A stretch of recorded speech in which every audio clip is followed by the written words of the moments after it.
बिस्मिल्लाहिर्रहमानिर्रहीम। दोस्तों, एक माही गीर दरिया के किनारे परेशानी की हालत में बैठा था कि एक बादशाह सैर करता हुआ दरिया के किनारे से गुजरा तो उसने माही गीर को परेशानी की हालत में देखा और उससे पूछा कि क्या परेशानी है। माही गीर ने कहा, ऐ बादशाह सलामत, 10 दिन से मछली का शिकार के लिए दरिया पर आता हूँ मगर मेरे जाल मछली भी नहीं आई।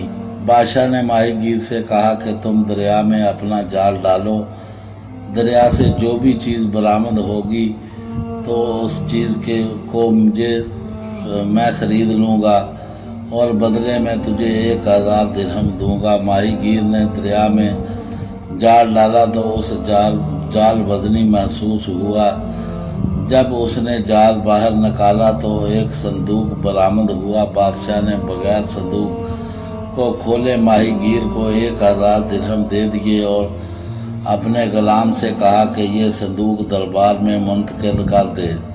बादशाह ने जब संदूक खोला तो उसमें एक औरत की लाश थी जिसके टुकड़े किए गए थे और उसका चेहरे की पहचान भी नहीं हो सकती थी। बादशाह को बहुत अफसोस हुआ कि उसने सोचा कि मेरी रियाया की औरतों के साथ इतना जुल्म किसने किया होगा। बादशाह ने वज़ीर को हुक्म दिया कि 3 दिन के अंदर अंदर इस औरत के कातिल को मेरे सामने पेश करो वरना तुझे सूली पर लटका दूंगा। वज़ीर की जान पर बन गई। वो फौरन उस जगह पर गया जहाँ से संदूक बरामद हुआ था।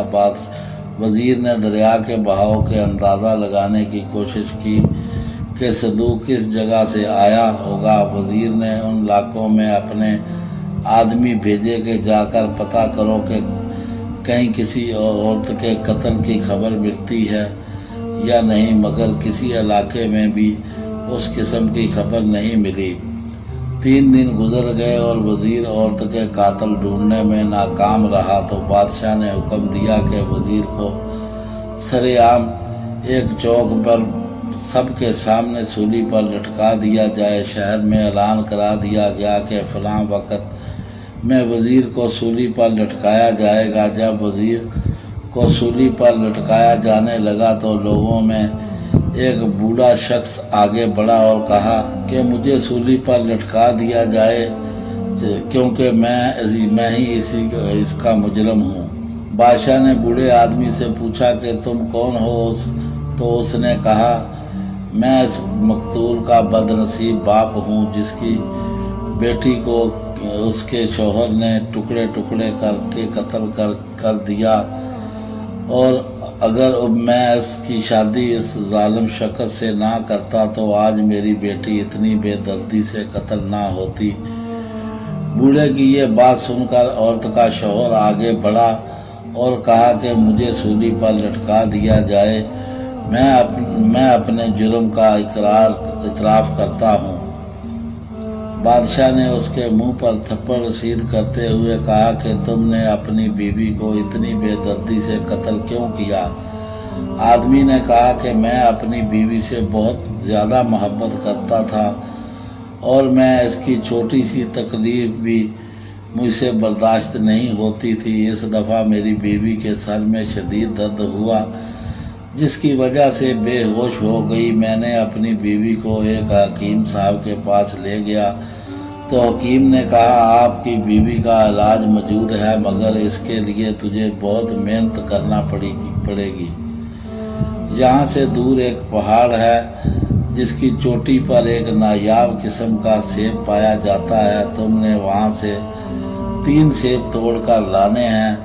तुम्हारी बीवी को 10 दिन तक एक सेब को सूंघना है मगर खाना हरगिज़ नहीं। 10 दिन के बाद दूसरे सेब को सूंघना है और 20 दिन बाद तीसरे सेब को।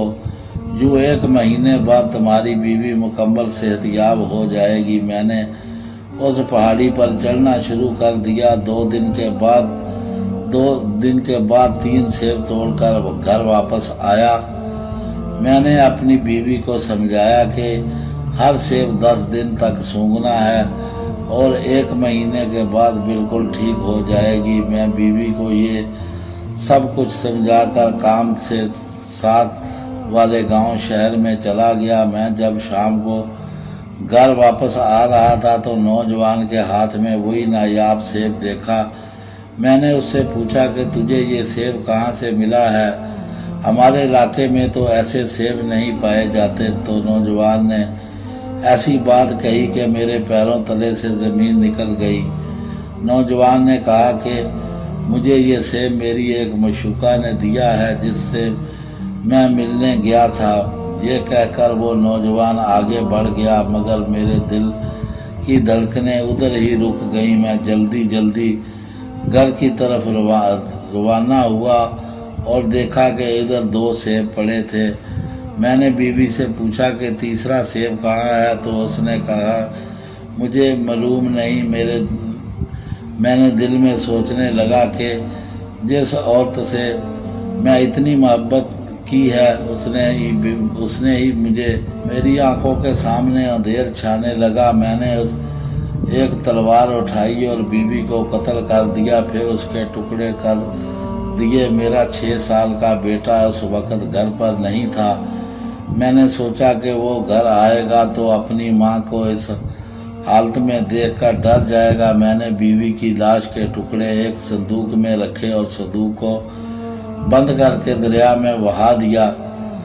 تھوڑی دیر کے بعد میرا بیٹا روتا ہوا گھر آیا تو میں نے رونے کا سبب پوچھا۔ بیٹے نے کہا ابا جان، میں امی کا سیب لے کر باہر گلی میں کھیل رہا تھا کہ ایک شخص نے مجھ سے وہ سیب چھین لیا۔ میں ادھر سے سر پکڑ کر بیٹھ گیا۔ میری بیوی بے گناہ تھی، مگر میں نے بغیر تحقیق کیے اس کے کردار پر شک کیا اور اسے مار ڈالا۔ بادشاہ نے کہا تجھے تو ضرور سولی پر لٹکاؤں گا، مگر تمہارے ساتھ ساتھ اس نوجوان کو بھی سولی پر لٹکاؤں گا جس کی غلط بیانی کی وجہ سے تم نے اپنی بیوی کو جان لے لی۔ بادشاہ نے اس نوجوان کو پکڑنے کے لیے ایک چال چلی۔ بادشاہ نے اعلان کیا کہ جو شخص بھی ایک نایاب قسم کا سیب میری خدمت میں پیش کرے گا تو میں اسے 10,000 اشرفیاں انعام میں دوں گا۔ اعلان سنتے ہی وہ نوجوان سیب لے کر بادشاہ کے دربار میں حاضر ہوا۔ بادشاہ نے اسے پکڑ لیا اور سیب کی ساری کہانی سنائی۔ نوجوان نے کہا مجھے آپ کے جلال کی قسم ہے کہ میں نے بچے سے وہ سیب ضرور لیا تھا اور اس آدمی سے بھی کہا تھا کہ یہ سیب میری معشوقہ نے مجھے دیا ہے، مگر مجھے اس بات کا علم نہیں تھا کہ یہ آدمی اس عورت کا ہی شوہر ہے جس کے بچے سے میں نے یہ سیب لیا، ورنہ میں ایسی مذاق بالکل نہیں کرتا۔ بادشاہ نے قاضی سے مشورہ کیا کہ اب ان دونوں کا کیا فیصلہ کیا جائے۔ قاضی سے مشورہ کرنے کے بعد بادشاہ نے عورت کے شوہر کو سولی پر لٹکا دیا اور اس نوجوان کو غلط بیانی کرنے پر 20 سال کی سزا سنا دی۔ وہ نوجوان اپنی قید کے دوران اپنے ساتھی قیدیوں کو یہی نصیحت کرتا رہا کہ کسی کے زندگی میں کبھی ایسی مذاق مت کرنا جس سے کسی کا ہنستا بستا گھر اجڑ جائے۔ دوستو ہماری ویڈیو پسند آئے تو دوستوں میں شیئر کریں اور ہمارے چینل کو سبسکرائب کریں، لائک کریں اور بیل آئیکن کا بٹن ضرور دبائیں۔ ہمیں دعاؤں میں یاد رکھیں۔ اللہ حافظ۔